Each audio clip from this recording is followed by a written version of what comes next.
ஹல்லேலூயா. மாலை வணக்கம் தேவ ஜனங்களே, இப்படி இருக்கிறீங்க? எல்லாம் ஆரோக்கியமாக இருக்கிறீங்களா? சந்தோஷமாக இருக்கிறீங்களா? பாதுகாப்பாக இருக்கிறீங்களா? ஹல்லேலூயா. இப்போ தான் உங்கள்கிட்ட பேசின போல இருக்குது. இன்றைக்கு நான் பேசிக்கிட்டு இருக்கிறேன். இன்றைக்கும் ஆண்டவர் நல்ல ஒரு பாடத்தை கொடுத்துருக்கிறாரு. தாகம் மூலியமாக நல்லா உட்கார்ந்து ஆறுதலாக உங்களுடைய கவனத்தை செலுத்தி இன்றைக்கு உள்ள பொக்கேஷத்தை பெற்றுக்கொள்றதுக்கு நீங்கள் ஆயத்தப்படுத்திக்கணும். ஹல்லேலூயா. மற்ற அலுவல்கள் எல்லாமே கொஞ்ச நேரம் ஒதுக்கிடுங்களேன். ஒரு மணி நேரம் ஆண்டவருக்கு ஒப்பு கொடுங்க. அதனால இவ்வளோ நன்மைகள் ஏற்படும். ஹல்லேலூயா. இன்றைக்கும் ஆண்டவர் நல்ல ஒரு பாடத்தை கொடுத்துருக்கிறார். நம்மளுடைய தலைப்பு தேவனுக்குள் சிறப்பானவர்களாய் இருங்கள். ஹல்லேலூயா. இதான் ஆண்டவர் சித்தம். நம்ம சபை என்சிசி கேல், இந்த சபையில் தேவன் உயிரான சபையில் சிறப்பானவர்களை, அந்த மாதிரி ஆவியில் வாழ்கிறவங்களை எழுப்பிக்கிட்டு இருக்கிறாரு. ஹல்லேலூயா. நல்லது. இன்றைக்கு நம்ம சகோதரி ஜக்கி இன்னைக்கு நம்ம ஆராதனை கொடுத்து நடத்தினாங்க. அவங்களுக்கும் ஒரு நன்றியை செலுத்துகிறேன் நான். நல்லது. இது பாருங்க, இந்த நம்ம வாழ்கிற காலம் எனக்கு மனசில் என்ன படுதுன்னா, இந்த வார்த்தை சிறப்பு நாளாக நம்ம இழந்துக்கிட்டு இருக்கிறோம்.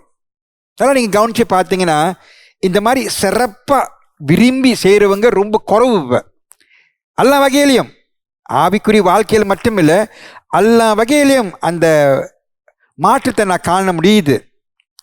யாருமே அந்த மாதிரி சிறப்பாக செய்கிறவங்க, செய்யணுமென்று விரும்புகிறவங்க ரொம்ப குறைவு. ஏன்னா ரொம்ப பேர் இப்போ ரொம்பவும் பரபரப்பு. அதை செய்யணும், இதை செய்யணும், அங்கே போகணும், இந்த வேலையை பார்க்கணும், அந்த வேலையை பார்க்கணும்.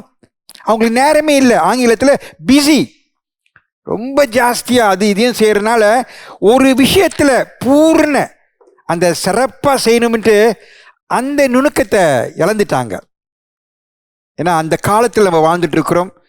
முக்கால்வாசி ஜனங்கள் இவ்வளோ தூரத்துக்கு அறிதல் கூடுதோ அவ்வளோ தூரத்துக்கு மனிதர்களும் ரொம்பவும் இப்போ பல காரியத்தில் ஈடுபடுறதுனால அவங்க ஒரு விஷயத்திலேயே மட்டும் கவனத்தை செலுத்தி ஒரு காரியத்தை சிறப்பாக செய்யணும்ன்ட்டு விரும்ப மாட்டுறாங்க. இந்த சிறப்பாக செய்யணும்னா நேரத்தை ஒதுக்கணும், நம்ம தாளந்து எல்லாமே பூர்ணமாக செலுத்தணும். அது மட்டும் இல்லை, நம்மளுக்கு ஆண்டவர் ஈவுகள் கொடுத்துருக்கிறாரு. ஆவிக்குரிய வாழ்க்கையை சொல்கிறேன் நான். அதை பயன்படுத்தி உணர்ந்து அவருடைய பலத்தால் செய்யணும்ட்டு நேரத்தை ஒதுக்கி கவனமாக செய்கிறது ரொம்ப குறைவு. இதை நம்ம பார்க்குறோம்.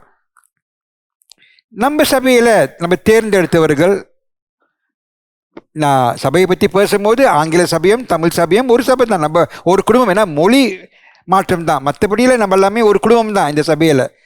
நானும் கவனிக்கிறேன், இந்த கொஞ்ச நாள் இந்த பேண்டமிக்னால நம்மளுக்கு சபைக்கு வர முடியலை. சிலவர்கள் வீட்டிலேயே இருக்கிறீங்க, சரியான ஐக்கியம் கிடைக்கல. சிலவர்கள் வார்த்தையை கேட்குறீங்க, சிலவங்க கேட்கவும் மாட்டுறீங்க. ஏன்னா மற்ற அலுவல்கள் எல்லாமே உங்களுக்கு முக்கியமாக இருக்குது. ஆங்கில சபையிலையும் அப்படி தான். இதனால் என்ன ஆகுதுன்னா, நாளாக எனக்கு நல்லா தெரிய வருது. இந்த பகுத்தறிதலில் எனக்கு உணர முடியுது.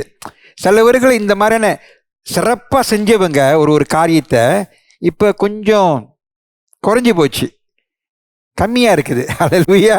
அப்படி இருக்கும்போது இன்றைக்குள்ள பாடம் கண்டிப்பாக அவங்க மனசை பலப்படுத்தும். இதான் என்னுடைய திட்டம். ஆண்டவருக்குன்னு தெரியும், இந்த உலகத்தில் வாழும்போது மாம்சத்தில் இது குறைஞ்சி போனாலும் இழந்துட்டாலும் ஆண்டவர் உணர்த்தி அறிய வச்சு திருப்பியும் பலப்படுத்துறது தான் ஒரு சபை. இப்படியே தான் இருப்போம்ட்டு இல்லை, ஆனாலும் இப்பயுமே அந்த மாதிரி நெருப்பாக நல்ல ஆழமாக பலமாக இருக்கிறது தான் ஆண்டவர் விரும்புகிறாரு. இந்த சிறப்பான ஆவி நன்மையை கொண்டாடும். அப்பாவும் நம்ம தெய்வம் நம்ம படித்தவரும் விரும்புவார், அவரை மகிமைப்படுத்தும். நம்ம தெய்வனை பார்த்துக்கிட்டிங்கன்னா, அவர் உலகத்தில் அப்படி தான் அவர் பூர்ணமாக சிறப்பாக அவருடைய அழைப்பை நிறைவேற்றிட்டு போனவராக இருக்கிறாரு. இன்றைக்கு அவர் ஆவியில் நம்ம ஜீவிக்கிறோம். அதான் நம்மளுடைய வாழ்க்கை, புதிய வாழ்க்கை. அந்த சிறப்பை நம்ம காணணும். நம்ம வாழ்க்கையில் நம்ம இப்படிலாம் இருந்திருப்போம், சரியான ஒரு முறையாக செய்யணும். இன்றைக்கு ஒரு கேள்வி நான் கேட்டேன்னா, அந்த மாதிரியான ஒரு உங்கள் இதயத்தில் ஒரு வாஞ்சை இருக்குதா? இந்த மாதிரி சரியாக செஞ்சு சிறப்பாக அப்பாவை நான் மகிமைப்படுத்தணும் அப்படின்ட்டு நீங்கள் விரும்புகிறீங்களா? இல்லை நீங்களும் நாளாக உலகம் போகிற போக்கில் ரொம்பவும் பிஸியாக இருந்துக்கிட்டு ஆண்டவர் விஷயத்தில் ரொம்பவும் பலவீனத்தில் குறைவாக ஆயிட்டு இருக்குதா? இது நீங்கள் தான் சோதிச்சு பார்க்கணும். ஏன்னா வசனம் போட்டிருக்குது, இது வசனம் 1 கொரிந்தியர் 10:31 வசனம். ஆகியால் நீங்கள் புசித்தாலும் குடித்தாலும் எதை செய்தாலும் எல்லாவற்றையும் தேவனுடைய மகிமைக்கென்று செய்யுங்கள். அதான் நம்மளுடைய வாக்கு தத்தம். இந்த வருஷம் 2021 வருஷமும் முடிய போது. இன்னதுன்னா நம்ம என்ன செஞ்சாலும் நம்ம வாழ்க்கையை அவரோட மகிமைக்கு இன்னும் ஒரு காரியத்தில் ஈடுபட்டாலும் நம்ம அவர் மகிமைக்கு செய்யணும். அவர் மகிமைக்கு செய்யறதுன்னா அது சிறப்பாக செய்யணும். அதான் ஆண்டவர் விரும்புவார். ஆண்டவர் பிள்ளைகள் தேவனோட ஆவியில் ஜீவிக்கிறாங்க, சிறப்பாக செய்யறோம்ட்டு ஆண்டவரும் விரும்புகிறாரு. சிறப்பாக செய்யறதுன்னா அதுக்கு உள்ள அர்த்தம் என்னதுன்னா, நம்ம எப்பயுமே தேவனை மகிமைப்படுத்துறதுக்கும் அவர் நம்ம ஒரு காரியத்தை செய்யும்போது என்னத்தை நினைக்கிறாரு. ஏன்னா இந்த பெர்ஃபெக்ஷனிஸ் சரியாக செய்யணும்னா அது நம்மளை கொண்டுறதுன்னா நம்ம ஒழுங்காக செய்யாதுன்னா நம்மளுக்கு தூங்க முடியாது. இன்னொரு காரியத்தை செய்யும் போது நம்மளுக்கு மனசு ரொம்பவும் இதாக இருக்கும், பயமாக இருக்கும், செய்ய முடியுமான்ட்டு. இந்த மாதிரி இல்லை, பெர்ஃபெக்ஷன்ஸ் அது தெரியல. எக்ஸலன்ஸ்னா அவர் ஆவி அவர் பலத்தால் செய்யும் போது அது நம்மளை பலப்படுத்தும், அது நம்மளை இன்னும் நல்லா உயர்த்தும், ப்ரொமோட். அது நம்மளுக்கு ஒரு கெடுதலாக இருக்காது. அதை நம்ம உணரணும். இந்த வித்தியாசத்தை நம்ம நல்லா அறிஞ்சுக்கணும். நம்ம எப்பயுமே இதை உணர்ந்து நம்ம செய்யணும். இந்த சிறப்பாக செய்கிறது முதலாக தெய்வனை பிரியப்படுத்தணும். என்னத்த ஒரு காரியத்தை செஞ்சாலும் உங்களுக்கு இந்த மாதிரியான வாய்ப்புகள் ஏற்படுது. இப்போ மற்ற மாதிரியான ஈடுபடம் இருக்குது. சபைக்கு வந்தாலும் நம்ம ஆண்டவருக்குன்ட்டு செய்யும் போது அது சரியான முறையில் சிறப்பாக செய்யணும். இந்த கேள்வி நீங்கள் கேட்கணும் உங்கள் இதயத்தில். அந்த மாதிரியான காரியத்தில் ஈடுபடும் போது நீங்கள் சிறப்பாக செய்கிறீங்களா? ஆண்டவருக்குன்னு செய்யும் போது நம்மளோட வேலையோ நம்ம இவ்வளோ கிரைகள் செய்கிறோம், நம்ம வாய்ப்பு கொடுப்பாரு, நம்ம மற்றவங்கள வழிநடத்தணும், சிறப்பாக வழிநடத்துகிறோமா? இதுவும் ஒரு கேள்வி தான். இப்போ நான் ஒரு போதகராக இருக்கிறேன், உங்களுடைய மெய்ப்பரு. நான் எப்பயுமே இந்த கேள்வி நான் கேட்கணும். சிறப்பான முறையில் செய்கிறேன்னு ஆண்டவர் பிரியப்படுத்துகிற மாதிரி, இல்லை சும்மா அறக்குறையா என்ன பண்ணுறது, அளப்பு கொடுத்துருக்காரு செய்வோம், நம்ம செய்கிறத செஞ்சுட்டு போவோம், அந்த மாதிரியா இல்லை. இப்பயுமே நல்லா முன்னேறணும், நல்லா செய்யணும், அந்த மாதிரியான ஒரு எண்ணங்கள் தோணுதா? இன்னும் ஒரு காரியத்தில் ஈடுபட்டாலும் ஏன் சிலவங்க அந்த மாதிரி சிறப்பாக செய்ய முடியாமல் போகுதுன்னா, காசு நீங்கள் பார்த்தீங்கன்னா அவங்களுக்கு சொந்த சுயநலவு, செல்ஃபிஷ்னஸ். அவங்க ஒரு விஷயத்தில் செய்யலாம், மற்ற மாதிரியான மற்றவர்களுக்கோ தேவனுக்கு செய்கிறதோ அது அப்படி செஞ்சுட்டு போவோம். அது சரியான முறை இல்லை. இன்றைக்கி உயிரை கொடுத்து வாழ வைக்கிறது அவர். நம்ம அவருக்கு தான் சிறப்பாக செய்கிறதுக்கு நம்ம விரும்பணும். சொந்த சுயநலவு, நம்ம நன்மைக்கு நம்மளுக்கு என்னத்த அதில் கிடைக்கும் செஞ்சிட்டோம்னா இன்னும் நன்மையை பெற்றுக்கொள்வோம் அப்படின்ட்டு அந்த போக்கில் போகிறது அது ஒரு நல்லதில்லை. அது ஏற்படாது. நான் தான் நல்லா இருக்கணும், 4 பேர் இனி நல்லா பேசணும், அதுக்குனால சிறப்பாக செய்யணும், என்னுடைய மகிமைக்கு அப்படின்ட்டு அந்த போக்கில் போகக்கூடாது. இன்னொரு விஷயம் கொஞ்சம் சோம்பேறி. இந்த சோம்பேறி ஆவி மாம்சத்தில் சிலவர்கள் இருக்குது. இதில் நம்ம சோம்பேறியாக சும்மா ஸ்லோத்ஃபுல் ஆங்கிலத்தில் சும்மா மந்தமாக என்ன செஞ்சாலும் அறக்குறையா ஒரு கொஞ்சம் கூட அந்த மாதிரியான ஆர்வம் இல்லை. அந்த மாதிரி சோம்பேறியில் இருந்தோம்னா நாளாக நம்ம இந்த சிறப்பான ஆவியை நம்ம இழந்துருவோம். சிலவர்களுக்கு சில காரியத்தில் அவங்களுக்கு அந்த மாதிரியான ஒரு விருப்பம் இருக்காது, அவங்களுக்கு அந்த ஆர்வம் இருக்காது.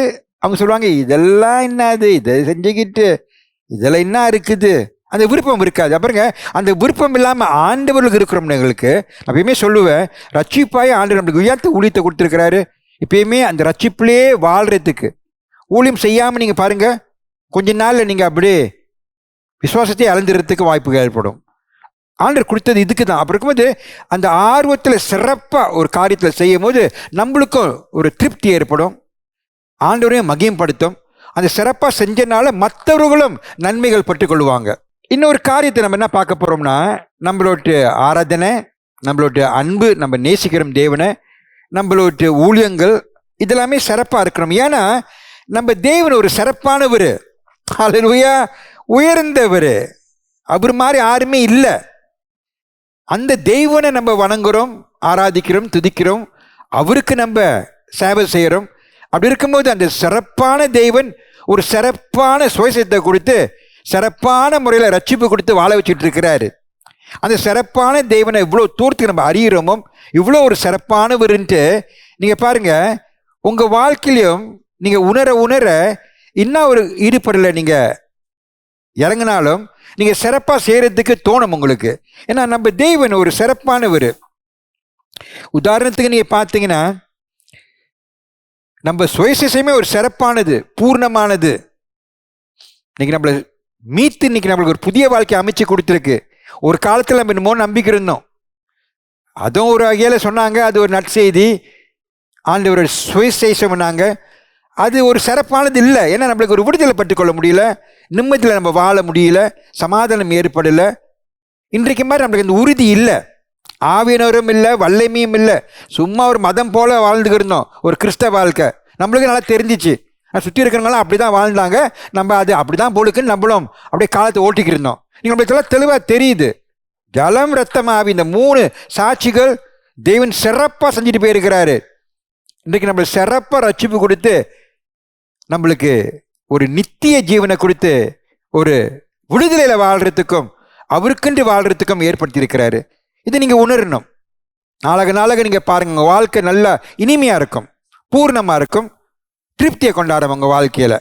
எல்லா வகையிலையும் ஆண்டவர், ஏன்னா நம்ம ஒரு சிறப்பான ஒரு பூர்ண தெய்வத்தை நம்ம வணங்கிட்டு இருக்கிறோம். அவர் உலகத்தையே உள்ளவங்களை மீட்கிறதுக்கு அவரே சிங்காசனத்தை விட்டு வந்து உலகத்தில் ஒரு சிறப்பாக சரியான முறையில் வாழ்ந்து நம்மளுக்கு மீட்டு இன்னைக்கு ஒரு வாழ்க்கையை, புதிய வாழ்க்கையை அவர் குமாரன் உள்ளுக்கு அமைச்சு கொடுத்துருக்கிறாரு. நல்லா பார்த்தீங்கன்னா இன்னைக்கு நம்ம இயேசு உள்ளுக்கு ஒரு புதிய சிருஷ்டியாக இருக்கிறோம். இதுக்கு அவருடைய சிறப்பான காரியங்களை செய்கிறதுக்கு தான். 6 நாளே செய்ய முடியாது. இந்த ஆவிக்குரிய வாழ்க்கையில் இவ்வளோ கிரைகள் இருக்குது, இவ்வளோ சேவைகள் செய்ய முடியுது. இதெல்லாமே இன்னைக்கு ரட்சிப்பு ஆளுங்கள் தான் செய்ய முடியும். இவ்வளோ சிறப்பாக நம்ம போதிக்கிறோம், ஆண்டவர் சுயத்தை எடுத்து பகிர்ந்துக்கிறோம், அவர் ஊழியத்தை நடத்துகிறோம், ஜெப வாழ்க்கையில் இப்படி முன்னேறுறோம். இதெல்லாமே ஆண்டவர் நம்மளுக்கு அந்த ஒரு அந்த வாய்ப்புகளை கொடுத்துருக்கிறாரு. நம்ம விரும்பி அதில் ஈடுபடுறோம். அதான் பாருங்கள், நீங்கள் கொலிசியர் 3ஆம் அதிகாரம் 23ஆவது வசனத்தை பார்த்தீங்கன்னா நல்ல ஒரு வசனம் நம்ம பவுல் நம்மளுக்கு பலப்படுத்துகிறாரு. நீங்கள் கர்த்தராகிய கிறிஸ்துவை சேவிக்கிறதுனாலே சுதந்திரமாகிய பலனை கர்த்தராலே பெறுவீர்கள் என்று அறிந்து. அவர் சொல்றாரு, நம்ம இன்னும் ஒரு காரியத்தை செஞ்சாலும் முழு மனதோட செய்யணும்ன்றாரு. அவருக்கு செய்யற போல செய்யணும்ன்றாரு. நம்ம அவருக்கு தானே செய்யறோம், மனிதனுக்கு செய்யலையே. நம்ம பாருங்க, ஆண்டவர்களுக்கு ரட்சிப்பாய் இதுக்கு மேலே நீங்கள் நினைக்காதீங்க, ஓ இது ஆவிக்குரிய வாழ்க்கை ஒண்டிதான் உங்களுக்கு, சபையில தான் நம்ம அவருக்கு செய்யணும், மற்றபடியெல்லாம் நம்ம மாதிரி செஞ்சுக்கலாம் இந்த மாதிரி. அப்படி இல்லை. உங்கள் கணவருக்கு நீங்கள் சாப்பாடு ஆக்கி கொடுக்குறீங்களா, அது கூட அவருக்கு செய்கிற மாதிரி நீங்கள் செய்யணும், தெய்வனுக்கு செய்கிற மாதிரி. உங்கள் கணவர் ரொம்ப சந்தோஷப்படுவாருன்னா நல்லா செஞ்சு கொடுப்பீங்க. தேவன் உயிரை கொடுத்து மீத்தவர், அவருக்கு நான் ஆக்கி கொடுக்குறேன் அப்படின்ட்டு நீங்கள் செய்யும் போது யார் நன்மைப்பட போகிறா? உங்கள் வீட்டுக்காரர் தான் நன்மைப்படுவார். அல்லேலூயா. அதே போல் பிள்ளைங்களை வளர்த்தெடுக்கிறதும் என் தேவனுடைய பிள்ளைங்களை கொடுத்துருக்கிறாரு, அதுங்களை நான் வளர்த்துக்கிறேன். ஆண்டவரை நீங்களை வளர்க்கும் போது உனக்கு நான் சேவை செய்கிறேன் ஆண்டவர் அப்படின்ட்டு அந்த எண்ணத்தை செஞ்சு பாருங்க. நீங்கள் நன்மைப்பட்டுக் கொள்வது உங்கள் பிள்ளைங்க, ஆனாலும் சிறப்பான பிள்ளைகளாக ஏற்படுறதுக்கு ஆண்டவர் கையை வச்சு செய்வார். எல்லா வகையிலையும் ஒரு வேலை இடத்துல உங்களுக்கு நல்ல ஒரு ப்ரொமோஷன் வேணும், அவருக்கு நீங்கள் செஞ்சு பாருங்களேன். அவர் ரொம்ப நல்லவர். ப்ரொமோஷன்லாம் அப்படின்னு தான் வருது. மனிதனுக்கு செஞ்சீங்கன்னா ஒரு நாளைக்கு நல்லா பேசுவாங்க, பின்னால் நாளைக்கு செய்யாமல் போயிட்டீங்கன்னா அவங்கள கேவலப்படுத்துவாங்க. அல்லேலூயா. அதான் மனிதனோட்டு முறைகள் இல்லை. நம்ம இன்னத்தை செஞ்சாலும் வீட்டிலையோ வெளியவோ இன்னும் ஒரு ஈடுபாடு வாழ்க்கையில் எல்லா வகையிலையும் முழு மனதோட அவருக்கு செய்யணும். ஏன்னா நம்மளுக்கு இருக்கிற உயிர் அவரோட உயிர் தானே. நினைக்காதீங்க சபையில் ஆவிக்குரிய விஷயத்தில் தான் நான் சிறப்பாக செய்யணும்னு எதிர்பார்க்குறாரு அப்படின்னு. எல்லா வகையிலையும் வாழ்க்கையே அவருடைய வாழ்க்கை. ஒரு பள்ளியில் படிக்கிற பிள்ளைகளும் சிறப்பாக நல்லா படிக்கணும். யாருக்கு? அவருக்கு, அவர் மகிமைப்படணும். அந்த மாதிரி எண்ணத்தில் செய்யும்போது நீங்கள் பாருங்கள், உங்கள் வாழ்க்கை நல்ல பிரகாசமாக ஆண்டவரே அமைச்சு கொடுப்பாரு, உங்களுக்கு வெற்றியை கொடுத்து வாழ வைக்கிறவராக இருப்பார். நம்ம பார்க்குறோம் பாருங்கள், நம்ம தெய்வனை நான் சொல்லிகிட்டே இருக்கிறேன், இவ்வளோ ஒரு சிறப்பானவர். சங்கீதம் 8ஆவது அதிகாரம் 1-9 பார்த்தீங்கன்னா, தாவீதர் வாழ்க்கையை நீங்கள் பார்த்தீங்கன்னா அவர் எல்லா காரியத்திலும் சிறப்பாக செஞ்சவராக இருக்கிறாரு. ஏன் அப்படி செய்கிறதுக்கு ஏற்பட்டது? ஏன்னா அவ்வளோ தூரத்துக்கு தேவன் யார், இப்படி உள்ளவர் அப்படின்ட்டு அவர் அறிஞ்சு புரிஞ்சு வார்த்தையால் இப்பயுமே தியானம் செஞ்சுக்கிட்டு, இப்பயுமே அந்த மாதிரியான ஒரு பிரச்சனை செஞ்சுக்கிட்டு வாழ்ந்தவராக இருக்கிறனால தான் அவர் வாழ்க்கையிலையும் அந்த சிறப்பான காரியங்களில் ஈடுபட்டு அவர் செய்கிறதுக்கும் ஏற்பட்டுச்சு. அல்லையா? அப்படி இருக்கணும்போது இந்த வசனத்தை நம்ம கேட்போம். இது சங்கீதம் 8வது அதிகாரம். எங்கள் ஆண்டவராகிய கர்த்தாவே, உம்முடைய நாமம் பூமி எங்கும் எவ்வளவு மேன்மை உள்ளதாய் இருக்கிறது. உம்முடைய மகத்துவத்தை வானங்களுக்கு மேலாக வைத்தீர். பகைஞனையும் பழிக்காரரையும் அடக்கி போட தேவரீர் உம்முடைய சத்துருக்கள் நிமித்தம் குழந்தைகள் பாலகர் வாயினால் பெலன் உண்டு பண்ணினீர். உமது விரல்களில் கிரியையாகிய உம்முடைய வானங்களையும் நீர் ஸ்தாபித்த சந்திரனையும் நட்சத்திரங்களையும் நான் பார்க்கும்போது, மனுஷனை நீர் நினைக்கிறதற்கும் மனுஷகுமாரனை நீ விசாரிக்கிறதற்கும் அவன் எம்மாத்திரம் என்கிறேன். நீர் அவனை தேவ தூதரிலும் சற்று சிறியவனாக்கினீர். மகிமையினாலும் கனத்தினாலும் அவனை முடிசூட்டினீர். உம்முடைய கரத்தின் கிரிகளின் மேல் நீர் அவனுக்கு ஆளுகை தந்து சகலத்தையும் அவனுடைய பாதங்களுக்கு கீழ்ப்படுத்தினீர். ஆடு மாடுகள் எல்லாவற்றையும் காட்டு மிருகங்களையும் ஆகாயத்து பறவைகளையும் சமுத்திரத்து மச்சங்களையும் கடல்களில் சஞ்சரிக்கிறவைகளையும் அவனுடைய பாதங்களுக்கு கீழ்ப்படுத்தினீர். எங்கள் ஆண்டவராகிய கர்த்தாவே, உம்முடைய நாமம் பூமி எங்கும் எவ்வளவு மேன்மை உள்ளதாய் இருக்கிறது. நல்லது. சில நேரத்தில் நம்ம இவ்வளோ பரபரப்பு அது செய்கிறோம். கொஞ்ச நேரம் அமைதியாக எல்லாத்தையும் ஒதுக்கிட்டு, அது போய் சொல்லுவேன், கவனமாக ஆறுதலாக உட்காந்து கேளுங்கன்னு சொல்கிறேன்ல, எல்லாத்தையுமே ஒதுக்கிட்டு. ஏன்னா இதெல்லாமே ஒரு தடுங்களாக இருக்கும், ஒரு தடை.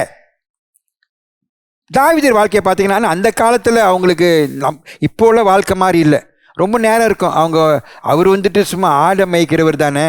ஸோ ரொம்ப நேரம் இருக்கும். ஆடெல்லாம் மேய்ச்சிட்டு அப்படியே உட்காந்துட்டு அப்படியே தியானம் செய்வார். நம்மளுக்கு இதெல்லாம் செய்ய முடியல. இப்போ வேலை இருந்துக்கிட்டே தான் இருக்குது. வேலை இல்லைனாலும் ஃபோன் அடிக்குது, வாட்ஸ்அப் வந்துடுது, அப்புறம் இந்த வாட்ஸ்அப்பை மற்றவங்களுக்கு அனுப்பணும். இதெல்லாமே தான் செஞ்சுட்டு இருக்கிறாங்க ரொம்ப பேர் இன்னைக்கு வெளில உட்காந்துக்கிட்டு. இது ஏதாவது செஞ்சிட்டு இருக்கிறாங்க. ஏதாவது வேலை கொடுத்து போடுறான். நம்ம தான் ஒதுங்கி கொஞ்ச நேரம் அந்த மாதிரி ஒரு தியானத்தை செய்யும் போது நம்ம உணர வருது. என்னத்தை தியானம் செய்யறது? இவ்வளோ ஒரு நல்ல தேவன், இப்படி உள்ளவர். இதெல்லாமே இங்கே நம்மளுக்கு இந்த ரகசியத்தை நம்ம அறிஞ்சுக்கிறோம். அதெல்லாமே வேதத்தில் போட்டிருக்குது. சங்கீத புஸ்தகம்லாம் நீங்கள் படித்தீங்கன்னா அப்படி தான் இருக்கும். நம்ம ஆண்டவர் யார், இப்படி உள்ளவர். புதிய ஏற்பாட்டில் ரொம்ப இருக்குது. அவர் ரொம்ப ஒரு உயர்ந்தவர், ஒரு சிறப்பானவர். அதை அறிய அறிய அறிய நம்மளுக்கும் அந்த மாதிரியான ஒரு புத்திகள் ஏற்படும், ஒரு ஆசைகள் ஏற்படும். ஆண்டவர் மாதிரி நம்மளும் சிறப்பாக பல காரியங்களை செய்யணும்ட்டு தாவீதர் நம்மளுக்கு வெளிப்படுத்துறாரு. பல விஷயத்தை பற்றி பேசுகிறாரு. ஆகாயத்தை பார்த்து சொல்கிறாரு, பாரு சந்திரன் சூரியன் படைச்சவர் நம்ம தெய்வன். அது மட்டும் இல்லை, இவ்வளோ விஷயத்தை பார்த்து பார்த்து அவர் வர்ணிக்கிறாரு. நம்ம தேவன் அப்படி உள்ளவர், இவ்வளோ காரியத்தை செய்கிறாரு. அவரோட மகிமை இங்கேயுமே காண முடியுது. அவரோட படைப்பு, மரத்தை பார்க்குறாரு, மரத்தை பற்றி பேசுகிறாரு, மலையை பற்றி பேசுகிறாரு. எல்லாமே ஆண்டவர் படைச்சது பார்த்தீங்கன்னா அவ்வளோ ஒரு சிறப்பாக படைச்சிருக்கிறாரு. அதே போல் நம்மளையும் மனிதனை பூர்ணமாக படைச்சாரு. பாவத்தில் விழுந்துட்டோம். ஆனாலும் இன்னைக்கு இயேசு உள்ளுக்கு நம்மளை திருப்பியும் ஒரு புது வாழ்க்கை அமைச்சு கொடுத்து நம்மளை படைச்சிருக்கிறாரு. இது ஒரு சிறப்பான ஒரு படைப்பு. இது நம்ம ஆண்டவர்களுக்கு ஆவியில். அம்மா இப்போ மாம்சம் பழைய மனுஷன் கூட இருக்கணும் நமக்கு தெரிய மாட்டேது. அது ஒரு தடுங்களாக இருக்குது, மறைக்குது. ஆனால் ஒரு நாளைக்கு நம்ம ஆவிக்குறி சரீரத்தில் வாழும்போது நம்ம அவ்வளோ ஒரு பூர்ண ஒரு சிறப்பான ஒரு படைப்பை நம்ம உணர முடியும். அது இந்த பாருங்க, இந்த சங்கீதத்தில் சொல்கிறாரு, மனிதன் அப்படி செஞ்சு மண்ணால் அவர் எப்படி உயர்த்துறாரு. ஒரு காலத்தில் தெய்வீக தூதரோடு நம்மளை உயரத்தில் நம்மளை உட்கார வச்சு நம்மளை அந்த மாதிரிலாம் இவ்வளோ ஆசிரியத்தை கொடுப்பாருன்ட்டு போட்டிருக்குது. அப்படி இருக்கும்போது இதெல்லாமே சங்கீதம் மூலமாக எழுதி இன்றைக்கி நம்ம அதை படிக்கும் போது உயிரான வார்த்தைகளை நம்மளுக்கு ஊக்கத்தை கொடுக்குது. நம்மளும் தெய்வன் உள்ளுக்கு இருக்கிறோம். அந்த சிறப்பான சுயசேஷத்தை நம்ம அறிஞ்சு வாழ்ந்துட்டு இருக்கிறோம். 3 சாட்சிகள் ஆழமாக பதிஞ்சு இருக்குது. அப்படி இருக்கும்போது இந்த மாதிரியான ஒரு எண்ணத்தில் நம்ம இன்னும் ஒரு ஈடுபாடுலையும் நம்ம சிறப்பாக செய்யணும்ட்டு நம்ம விரும்பும் போது அது ஆண்டவரை மகிமைப்படுத்தும். ஆண்டவரும் அது எதிர்பார்க்குறாரு ஆண்டவர் பிள்ளைகள் வாழ்க்கை மூலியமாக. இன்றைக்கு நம்மளுக்கு ஒரு 3 பாயிண்ட் தான். முதல் பாயிண்ட் ஆவி. ஹல்லேலூயா. ஆவி. தானியேல் 6வது அதிகாரம் 3வது வசனத்தை நம்ம கேட்போம். முதலாக, இப்படி இருக்கையில் தானியேல் பிரதானிகளுக்கும் தேசாதிபதிகளுக்கும் மேற்பட்டவனாயிருந்தான். தானியேலுக்குள் விசேஷித்த ஆவி இருந்தமையால் அவனை ராஜ்யம் முழுமைக்கும் அதிகாரியாக ஏற்படுத்த ராஜா நினைத்தான். இந்த வசனத்தில் நம்ம என்னத்தை காண்றோம்னா, வசனம் போட்டிருக்குது, நம்ம தானியேல் அவர் உள்ளுக்கு இருந்த ஒரு ஆவி ஒரு சிறப்பான ஆவின்னு போட்டிருக்குது. அவர் இப்பயுமே அவர் வாழ்க்கையில மாற்றத்தை நம்ம காண முடியுது. ஒரு சிறப்பான ஆவில வாழ்ந்த மனுஷன் இப்படி வாழ்ந்திருக்கிறாரு, என்னத்தை செஞ்சாரு. தானியேல் புத்தகத்தை நல்லா படிச்சு பார்த்தீங்கன்னா அவரோட வாழ்க்கை ஒரு சிறப்பான ஒரு வாழ்க்கை. ஏன்னா அவருக்கு உள்ளுக்கு ஒரு சிறப்பான ஆவி இருக்குதுன்ட்டு இந்த வசனம் நம்மளுக்கு வெளிப்படுத்துது. இது இந்த வசனம் மட்டுமில்லை, பல வசனத்தில் நீங்க காண முடியும் அப்படி ஒரு சிறப்பான ஆவில வாழ்ந்தவருன்ட்டு. என்னதுன்னா, இந்த சிறப்பான ஆவினா அவர் ஆவி வழிநடத்தி இருக்குது, அதுதான் முக்கியமாக இருந்திருக்குது. அது மட்டும் இல்லை, அவருடைய வாழ்க்கை அஸ்திபாரமே ஆவியில் கட்டியிருக்குது. அவர் பழைய ஏற்பாட்டில் வாழ்ந்தவர். அப்போ ஆவினர் வந்துட்டு இப்பயுமே ஒரு ஒரு ஒரு மனுஷனோட இதயத்தில் வாசம் செய்ய மாட்டார் நித்திய நேரத்துக்கு. இன்றைக்கு நம்மளுக்கு அந்த வாய்ப்புகள் இருக்குது. ஆனால் இப்போ ஆண்டவருடைய ஆவினவர் அவர் உள்ளுக்கு கூடயே வாழ்ந்தனால அவர் இப்பயுமே அந்த ஒரு சிறப்பான ஆவியில் வாழ்ந்தவர்னு போட்டிருக்குது. அது மூலம் நம்மளுக்கு தெரியுது அவர் இப்பயுமே ஆண்டவர் நோக்கி அவர் ஆவிலே ஜீவிச்சவராக இருக்கிறாரு அந்த காலத்தில். இன்றைக்கு நம்மளுக்கு பெரிய ஒரு குடுப்பினை. இன்னைக்கு ரட்சிப்பானவங்க இந்த புதிய ஏற்பாடில் ஆவினர் நித்திய காலத்துக்கு நம்ம கூடயே தங்கி இருக்கிறாரு. அப்படி இருக்கும்போது இன்றைக்கு உங்கள் வாழ்க்கை நீங்கள் பழைய மனுஷன் மாதிரி வாழ முடியாது, வாழவும் கூடாது. அப்போ நம்மளுக்கு ஆவியில் செத்து இருந்தோம். மாம்சம்தான் முன்னுக்கு போவோம். மாம்ச ஆசை, மாம்ச எண்ணங்கள், மாம்ச குறிக்கோள்கள். இன்றைக்கு அப்படி ஆகக்கூடாது. நம்ம ஆவி தான் முன்னுக்கு போகணும். இன்னைக்கு ஆவியில் தான் நம்ம உயிராக இருக்கிறோம். மாம்சம் நம்ம ஆவியில் வாழுதுன்னு நம்ம அந்த எண்ணத்தில் வாழணும். நம்ம ஒரு சரீரம் இருக்குது, வெளிய மனுஷன். ஏன்னா என் உள்ளுக்கு இருக்கிறது ஆவி. இன்னைக்கு நீ நடத்துறது ஆவி தான். பாருங்க, நான் போதிக்கிறேன், என் மாம்சம் வந்துட்டு ஒரு சரீரம் வந்து ஒரு பாத்திரம் தான். இன்னைக்கு உள்ளுக்கு இருந்து வேலை செய்கிறவர் ஆவியானவர். இது போதிக்கிறது மட்டும் இல்லை, எல்லா வகையிலையும் தானியேல் வாழ்க்கையில ஆவிதான் முன்னுக்கு போயிருது, செஞ்சு ஒரு சிறப்பான காரியத்தில் ஈடுபடுறாரு அவரு. அல்லேலூயா. அதே போல ஆண்டவருடைய ஊழியங்கள், இன்னும் ஒரு கிரைகள், இன்னும் ஒரு காரியத்தில் நம்மள ஈடுபட்டாலும் இப்பயுமே நம்ம அந்த ஆவி உள்ளுக்கு செய்கிறதுக்கு நம்ம அந்த தத்துவத்தை கற்றுக்கணும். இது முக்கியமான ஒரு அழைப்பு. இது ஆண்டவர் விரும்புகிறாரு. மாம்சத்தில் செய்ய முடியும், உலகத்தில் உள்ளவங்க எல்லாமே செஞ்சுக்கிட்டு வாழ்ந்துட்டு இருக்கிறாங்க. ஆனாலும் அது ஆண்டவர் அதை எதிர்பார்க்கல. நம்ம எல்லாமே ஆவில தான் நம்ம ஒரு காரியத்தில் செய்கிறதுக்கு நம்ம விரும்பணும், அதில் ஈடுபடணும். இதிலே நம்மளுக்கு ஒரு வளர்ச்சி ஏற்படணும். அதனால நான் பாருங்க, நான் இப்பயும் சொல்லுவேன், உங்கள் சிந்தையை ஆவியில் அமைச்சுக்குங்க, ஆவியில் வாழ்கிறதுக்கு விரும்புங்க. ரொம்ப பேர் சொல்லுவாங்க, இப்படி பாஸ்டர் வாழ்கிறது. பாருங்க, ஆண்டவர் இவ்வளோ ஒரு ஞானமானவர். ஆண்டவர் என்ன பண்ணிட்டாருன்னா, மாம்சத்தில் நீங்கள் வாழ்ந்து பாருங்க, மனசு வேதனையாக இருக்கும், கவலையாக இருக்கும், பயமாக இருக்கும், குறைவாக இருக்கிற மாதிரி இருக்கும், வாழ்க்கையில் ரொம்பவும் தோல்வி பட்ட மாதிரி இருக்கும், சோர்ந்து போன மாதிரி இருக்கும், ஒரு சீக்கு வந்து உட்காந்துருக்கிற மாதிரி இருக்கும். ஒரு காலத்தில் எனக்கு இதெல்லாமே ஏற்படும் போது எனக்கு ரொம்ப மனசு வேதனையாக இருக்கும். இப்போ அப்படி இல்லை. என்னுடைய மாம்சத்தில் இந்த மாதிரிலாம் தோணும் போது எனக்கு இதெல்லாமே ஒரு நன்மையாக இருக்குது. இப்போ நான் இடம் கொடுக்க மாட்டேன், அதில் நான் வாழவே மாட்டேன், நான் விரும்பவே இல்லை அதில் வாழ்கிறதுக்கு. இதெல்லாம் ஏற்படும் போது இதெல்லாமே இதனால எனக்கு ஆவியில் வாழ்கிறதுக்கு உணர்த்துது. ஒரு கவலை வரும்போது நான் இந்த ரொம்ப கவலைப்படுவேன். இப்போ கவலை வரும்போது நான் நன்றி செலுத்துவேன். ஐயோ, கவலை வரும்போது கவலையில் இருக்கக்கூடாது, பாவம், ஆண்டவர் ஆவியில் வாழுவோம். ஒரு பயம் வரும்போது முந்தி பயத்திலே வாழ்வேன். இல்லை, ஆண்டவர் எனக்கு பயம் ஆவி கொடுக்கல. பயம் வரும்போது நான் இன்றைக்கு ஆண்டவர் ஆவியில் வாழுவேன். வல்லமை இருக்குது, நல்ல தெளிவான ஒரு புத்தியை கொடுத்துருக்கிறாரு, நல்ல அன்பை கொடுத்துருக்காரு. ஸோ பாருங்க, இதெல்லாமே ஒரு காலத்தில் பிசாசு பயன்படுத்தி நம்ம அழிக்கிறதுக்கு, திருடி கொள்ளு அழிக்கிறதுக்கு அவன் திட்டம் போட்டான். ஆண்டவர் அதெல்லாமே மாற்றி அமைச்சு இதெல்லாமே அவர் பயன்படுத்தி நம்ம இப்பயுமே அவருடைய ஆவிலே ஜீவிக்கிறதுக்கு ஒரு வழியை திறந்து கொடுக்குறாரு. அப்படி இருக்கும்போது இதெல்லாமே ஒரு கெடுதலாக இருந்தது, இன்றைக்கு அது நம்மளுக்கு நன்மையாக ஏற்படுது. அதான் ஒரு வெற்றியான ஒரு வாழ்க்கை, ஒரு விடுதலை வாழ்க்கைன்னா அதான். உலகத்தில் உங்களுக்கு அந்த வாய்ப்புகள் இல்லை. அதிலே தான் வாழணும் அவங்க. அதிலே நன்மைகள், சந்தோஷம், திருப்திகள் அதிலே பெற்றுக்கொள்ளணும் அவங்க. நம்மளுக்கு அவசியமே இல்லை. அதில் நம்ம செத்துட்டோம், மரணம் ஆயிட்டோம். அதெல்லாம் ஏற்படும் போது நம்ம இப்பயுமே உணர்த்திக்கிட்டு ஆவியில் பாருங்க, தானியெல்லாம் அந்த மாதிரி சூழ்நிலை, இவ்வளோ தாக்கல், நெருக்கல், வசதி நம்ம படித்து பார்த்தோம். ஆனால் அவர் வந்துட்டு இடம் கொடுக்கல. அந்த மாதிரி நேரத்தில் ஆவியில் ஜீவிச்சிருக்கிறாரு அவர். அந்த ஆவி தான் முன்னுக்கு வந்திருக்குது. தானியலோட வாழ்க்கையில் மாம்ச வாழ்க்கையோ ஒரு சரீரத்தில் அவர் ஜீவிக்கலை. ஆனால் நீங்கள் பார்த்தீங்கன்னா வசனம் போட்டிருக்குது, நான் படிச்சிருக்கிறேன். அவர் ரொம்ப ஒரு நல்ல ஒரு லட்சணமானவர், நல்ல ஒரு உயரம், நல்ல பார்க்க ரொம்ப கம்பீரமானவர் போட்டிருக்குது. Very ruddy, very splendid, very fair, ரொம்பவும் ரொம்ப ரொம்ப. ஆனால் அவர் அதுக்கு சட்டப்படலை, அதுக்கு இடம் கொடுக்கல. பாருங்கள், உலகத்தில் நம்ம இன்றைக்கி பார்த்தீங்கன்னா சிலவங்களுக்கு அந்த மாதிரி வெளியே சரீரத்தில் அந்த மாதிரியெல்லாம் ஒரு குழுப்பம் இருந்துச்சுன்னா அவங்க அதை தான் பயன்படுத்தி இந்த உலகத்தில் முன்னேறத்துக்கும் 4 பேர் அதை அந்த ஒரு இதில் தான் வாழ்கிறதுக்கு அவங்களுக்கு எண்ணங்கள் தோணும். ஆனால் அவர் அதெல்லாம் இருந்து கூட அதெல்லாமே அவர் சட்டை பண்ணல. அவர் இப்பயுமே ஆவியில் தான், அது அவருக்கு முக்கியமாக இல்லை. உணர்ந்து இருப்பார் பிள்ளைக்கு. அதெல்லாமே மண்ணா போகிறது, அதெல்லாம் நம்மளுக்கு நன்மையை கொடாது. ஆண்டவர் உள்ளுக்கு அதெல்லாமே ஒரு கெடுதலாயிரும், ஒரு தடுங்கலாகும். ஆமாம், அது தவறு இல்லை, ஆண்டவர் கொடுத்ததை நம்ம ஏற்றுக்கிறோம்.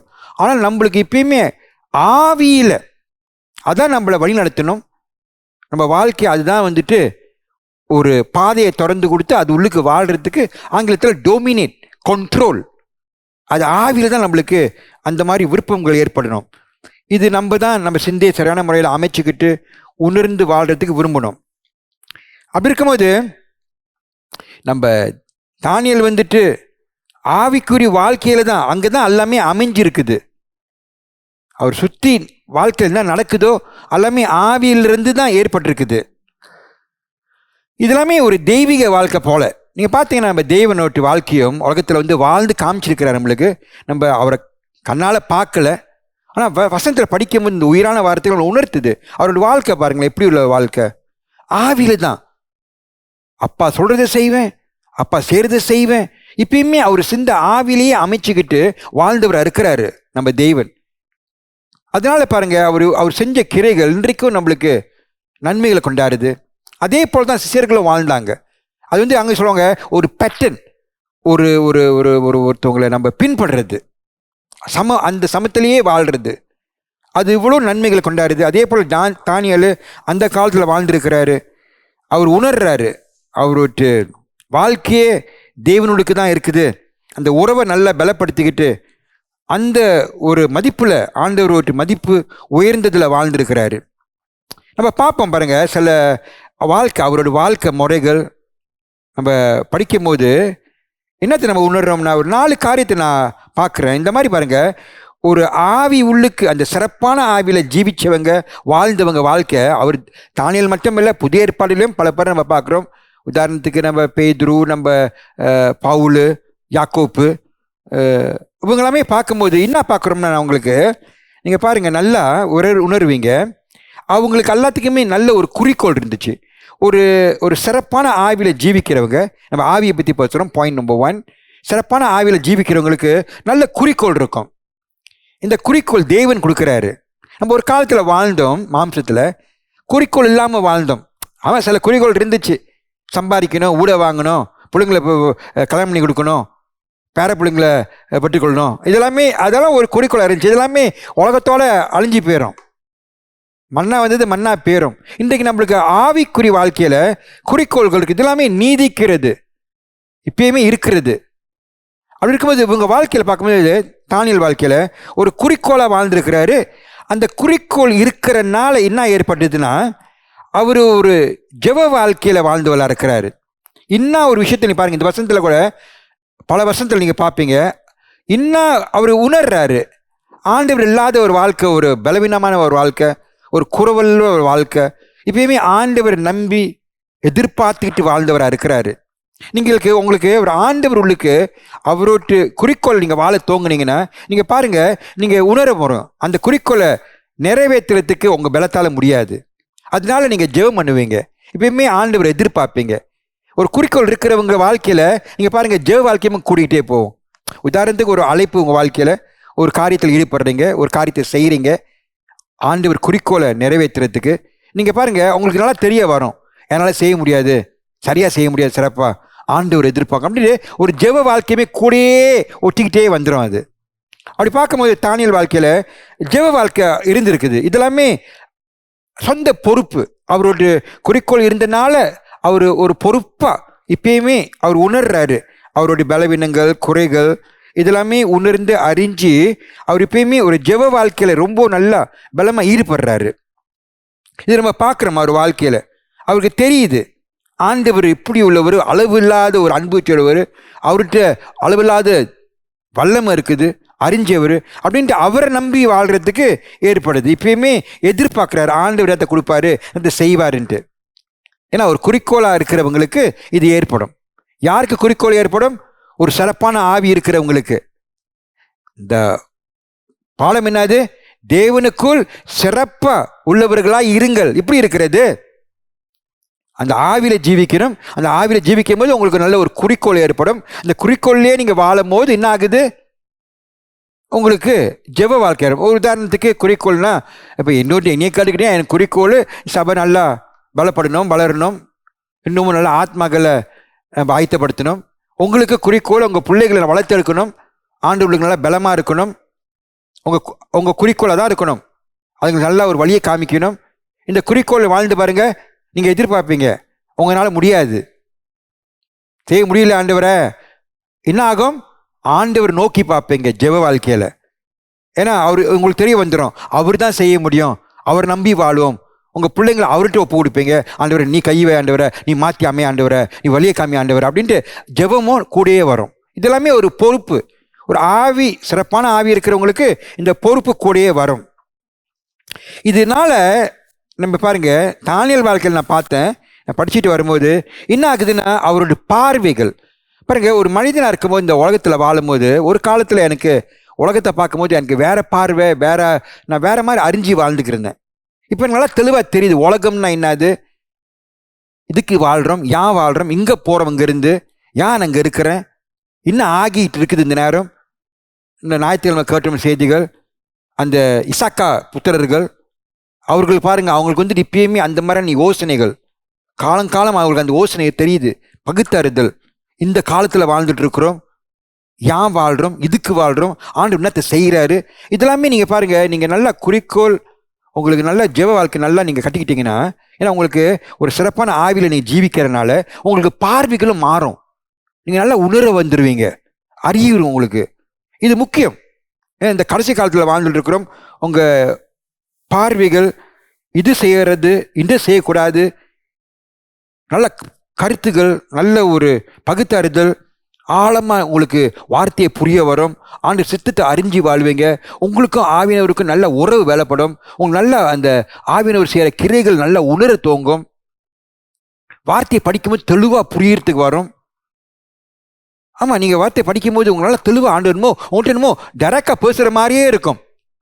பவுல் சொல்கிறாருல, எனக்கு டைரக்டாக கொடுத்தாரு வெளிப்படுத்தல்கள். டைரக்டாக கொடுத்துருக்கிறாரு பவுலுக்கு, நம்மளுக்கு கொடுக்கலையே டைரக்டாக. நான் ரொம்ப கேட்பேன், ஆண்டவர் நான் ஆண்டவர் நீ அவருக்கு டைரக்டாக கொடுத்து விட்ட, நம்மளுக்கு அப்படி கொடுக்கல அப்படின்னு இப்போ நினைக்கும் போது நம்ம வளர்ச்சி ஏற்பட இன்னமும் அவர் என்கிட்ட பேசுகிற மாதிரி இருக்குது. எனக்கு இப்போ இதெல்லாம் தெளிவாக இருக்குது, அதெல்லாம் தெளிவாக சொல்லி கொடுக்குறாரு, புரிய வைக்கிறாரு. அப்படி இருக்கும்போது அது ஏற்படும். இதெல்லாமே ஏற்படும் போது தானியல் வாழ்க்கையில் நீங்கள் பார்த்தீங்கன்னா, இந்த ஆவி ஒரு சிறப்பான ஆவியில் ஜீவிச்சனால வல்லமையானவர் இருந்திருக்கிறாரு. ஏன்னா அந்த காலத்தில் இந்த அவரை அந்த ஜனத்தெல்லாம் கொண்டு போயிட்டு, இந்த பேபிலோன்காரவங்க என்ன பண்ணிட்டாங்கன்னா, கொண்டு போயிட்டு அந்த அவங்க ஊருக்கு கொண்டு போயிட்டு சின்ன இந்த வயசான இந்த வாலிபர்கள்லாம் கூப்பிட்டுக்கிட்டு அவங்களுக்கு அந்த அறமுறையில் வச்சுக்கிட்டு அவங்களுக்கு பல மாதிரி சாப்பாடு, நல்ல சாப்பாடுலாம் கொடுத்து, தண்ணி, அந்த திராட்சை ரசம் இதெல்லாமே கொடுத்து ராஜா வந்துட்டு வளர்த்தெடுக்கிறான் அவன் நன்மைக்கு. இவர் சொல்லிட்டாரு, அதெல்லாம் கையை வைக்க மாட்டேன் நான், இது ஆகாதது, என் தேவன் விருப்பம் இல்லாதது. அந்த தைரியத்தில் சொல்கிறாரு. ஆண்டு பாருங்க, அவர் ராஜா சொல்கிறத ஏற்றுக்காம, ஏன்னா அதெல்லாம் சாப்பிடும்போது நல்லா பலமாகி அவர் ராஜாவுக்கு ஊழியத்தை நடத்துறதுக்கு அவர் வழிநடத்திட்டு வராரு, ஏற்றுக்கல. அந்த மாதிரி பாருங்க, தைரியமாக முடியாது, அப்படின்னு சொல்கிறது வந்துட்டு இப்படி ஏற்படும் அந்த மாதிரி வல்லமை. இன்னைக்கு ரொம்ப பேர் சொல்கிறாங்க வல்லமைன்றது ஒரு போர் போல. நான் இப்போ போர்னா இயற்கையில் ஒரு போர் இருக்குது, மற்ற மாதிரி போர்கள் வாழ்க்கையில் இருக்கும். நான் அதெல்லாமே சமாளிச்சிட்டேன், நான் அதெல்லாமே மேற்கொண்டுட்டேன். அதான் ஒரு வகையில் வாழ்க்கையில் வர சவால்கள் நம்ம அதெல்லாமே நம்ம மேற்கொள்ள முடியும். அதுவும் ஒரு வகையில் வந்துட்டு ஒரு வல்லமை தான். ஆனால் நீங்கள் பாருங்கள், நல்லா நீங்கள் ஆழ்ந்து பார்த்தீங்கன்னா வல்லமைன்றது நம்ம கிறிஸ்தவ வாழ்க்கையில் கெட்ட பழக்கங்கள், இந்த மாதிரியான பழக்கங்கள், ஆசைகள் இதெல்லாமே நம்ம மேற்கொண்டோம்னா அதுதான் ஆக உயர்ந்த வல்லமை. Moral power. சரியில்லை இந்த போக்கு, இந்த மாதிரி வீடியோ நான் பார்க்க மாட்டேன், அது எனக்கு நன்மை கூடாது, என் தேவன் அது விரும்ப மாட்டார், அது மகிமை கொடுக்காது, நான் இந்த மாதிரி நேரத்தை சும்மா செலவ மாட்டேன், இதெல்லாமே பாருங்கள் ஒரு மாரல். இது வந்து சொல்கிறதுக்கு ரொம்ப கஷ்டம். நானும் ரொம்ப கஷ்டப்பட்டேன். நான் இப்போல்லாம் செஞ்சிட்டேன்னு இல்லை, இன்றைக்கும் ஆண்டவர் கிருபையில் அந்த மாதிரியான செய்கிறதுக்கு ஆசைகள் ஏற்படுது, அவரை மகிமைப்படுத்தணும். ஏன்னா பாருங்கள், இந்த மாரல் பவர் ரொம்ப பேர் இதில் தான் உழுந்துடுறாங்க. பண ஆசை, மற்றவங்க பணத்தை ஆசை, அந்த காம விஷயத்தில் ரொம்ப அது ஆசைகள், ரொம்ப நம்மளுக்கு அதிகாரம் வேணும், அதிகாரத்துக்கு அலையிறாங்க. கொடுக்கறதே எடுத்துக்கும், இல்லாட்டினா பரவாயில்ல நீ வச்சுக்கப்பா, நம்ம இருக்கிறதே செய்வோம், அவ்வளோதான். முந்திலாம் வந்து அதை அலைஞ்சிக்கிட்டு நானும் அப்படி ஆகணும் அப்படியா, அதெல்லாம் ஒன்றும்ல. இதெல்லாம் பாருங்க, இதெல்லாமே வேணாம் அப்படி சொல்கிறது ஒரு சாதாரண. தானியேல் அப்படி தான், அந்த மாதிரி நிலைமையும் இல்லை, நான் கை வைக்க மாட்டேன் சொல்கிறான் ராஜா. முட்டிக்கால் போட்டு நீ வணங்குன்னா, என் தெய்வன் ஒருத்தருக்கு தான் நான் வணங்குவேன், அவர் ஒண்டி தான் வணங்குறதுக்கு அதிகாரத்தையும் கொடுத்து, அவர் தான் தகுதிப்பட்டவர் தெய்வன், மற்ற ஆளுக்குமே நான் வணங்க மாட்டேனாரு. கொன்னு விடுவேன்னா கொல்லு. ஆண்டவர் அங்கே இருந்தாரா இல்லையா? கொல்ல முடிஞ்சா அவரை? ராஜாவே ஒத்துக்கிட்டா தானே, இவரோட தெய்வம் உயர்ந்தவர், இதுக்கு மேலே இந்த நாட்டில் இந்த தெய்வத்தை ஒண்டி தான் வணங்கணும்ன்ட்டு அவரே கட்டளை கொடுத்துட்டாரு.